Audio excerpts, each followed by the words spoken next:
my darlings, it has been a little while since I've done a video on this channel and I missed you, so I'm back. One of my absolute favourite videos to watch on YouTube is what people are reading in certain seasons. I get inspiration from it, it encourages me to read more, it's cute, I like it. So we're doing that today and it's gonna be what I'm reading during the winter. I nearly said December, I'm not reading all this in December. This is everything that I aim to read in the winter. I'm sure there are people that can and will read much more than this. The likelihood of me finishing this? Not very likely. So first, I'm going to start with what I am currently reading, and that is To Kill a Mockingbird. I can't believe that I'm saying this on the internet to be documented for the rest of my life. I've never read this. We didn't learn it in school. We had quite a few books and this was not one of them. And I remember I always saw it on like the posters while we were sitting in class and I was like, I want to read that, it looks cool.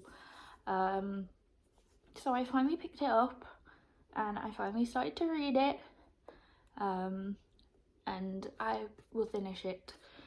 I don't really have any opinions so far. I'm quite early on. I've like highlighted a quote or two, no like crazy over analysing.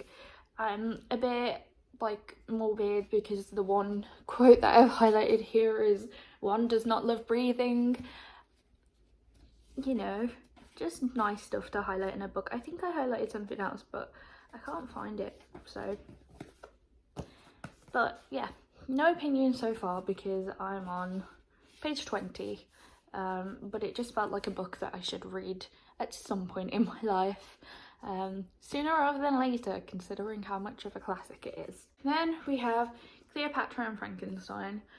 I started this book and I was enjoying it, so I am on page 50, and it isn't that I don't like the book, it's not what I want to read right now. I'm feeling like very cozy and into classics at the moment, and I think this is a good book, but I wanted something not so modern, just to kind of slip away a little bit. But I would like to read this, but it could possibly be more of a summer book or a spring book for me, but it would be nice if I could finish it during the winter, just because I started it and it is a good book. There's nothing wrong with it. My brain just works in silly ways. Okay, this one people might murder me for. If you're mad that I haven't read To Kill a Mockingbird yet, you'll be mad about this. I have not read Conversations with Friends yet. I've read Normal People, I have not read this. I bought this after reading Normal People because I loved it. I found Normal People for £1 in a charity shop, and it was on the bottom of my reading list until I found it in the charity shop. And then I immediately just ordered a second-hand version of this on eBay, like halfway through the book. But then I started reading The 7 Husbands of Evelyn Hugo. This was like 2 years ago. So for 2 years, this has been sitting on my reading list. And I feel like winter is the time to finally get around to reading it. Whether I will or not, that's another story.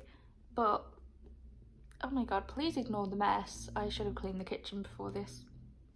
Do not fear, I have read Little Women. I love Little Women. It is a wonderful book, a wonderful film. Everything to do with Little Women is art and beautiful, and I am an Amy. All year round, I am an Amy. Sometimes Beth, because you know I'm chronically ill and like bedbound most of the time, but emotionally I'm an Amy. If we're talking about in terms of, you know, physical problems, then I'm Beth. But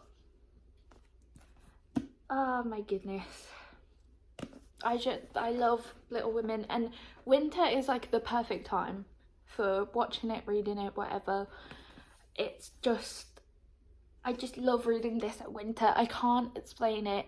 It's just so perfect and cute and cozy, and I would die for this book. Last but not least, we have Rosewater Little.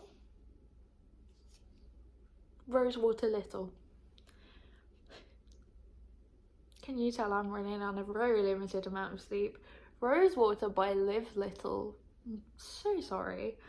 I don't particularly know what this is about actually. My auntie got it me for my birthday, which was in June.